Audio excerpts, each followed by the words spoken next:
Venant de Yaoundé à bord de son avion de commandement, le président fédéral Amadou Ahidjo est arrivé à Koutaba, où il a été accueilli par l'inspecteur fédéral de l'Ouest camerounais, par le préfet de Fumban, par le sultan Seydou et par de nombreux notables. Après avoir passé les troupes en revue et pris contact avec les corps constitués, le chef de l'État s'est rendu à Fumban, au palais du sultan, où les guerriers Bamoun lui ont rendu les honneurs.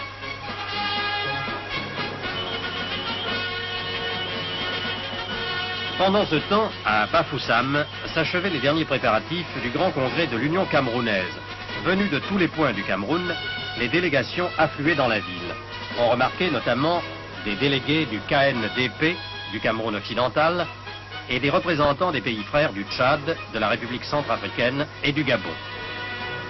Tandis que les plus hautes personnalités de la République fédérale convergeaient peu à peu vers la capitale de la MIFI, une première manifestation se déroulait pour l'inauguration d'une stèle à la mémoire du député Samuel Wanko.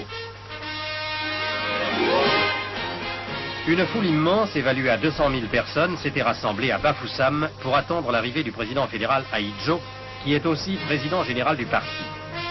Accueilli en l'entrée de la ville par le maire, M. Mathieu Tagny, le chef de l'État, très acclamé, a commencé sa visite par une présentation des corps constitués.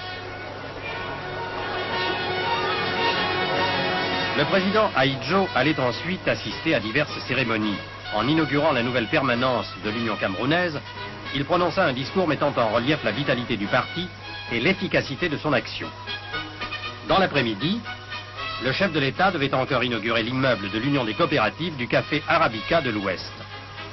Il loua à cette occasion l'œuvre constructive des planteurs de la région. Une dernière inauguration, celle de la mairie de Bafoussam, marqua le prélude du grand événement politique que constituait le 5e congrès.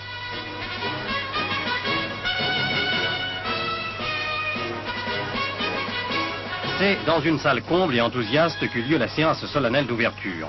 Comme devait l'affirmer le représentant du Gabon, ce congrès de l'Union camerounaise ne concerne pas seulement la République fédérale, mais l'Afrique tout entière, à la recherche de son unité. Avant que les délégués se réunissent à huis clos, le président Ahidjo a prononcé en séance publique un très important discours qui a duré plus de 2 heures.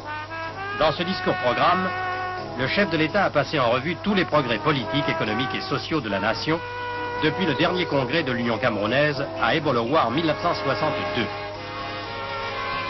Et dans la capitale de la MIFI en liesse, ce sont de joyeuses danses folkloriques qui ont marqué la clôture de ce 5e congrès. Il ne manquera pas lui aussi d'orienter de façon positive l'évolution du Cameroun.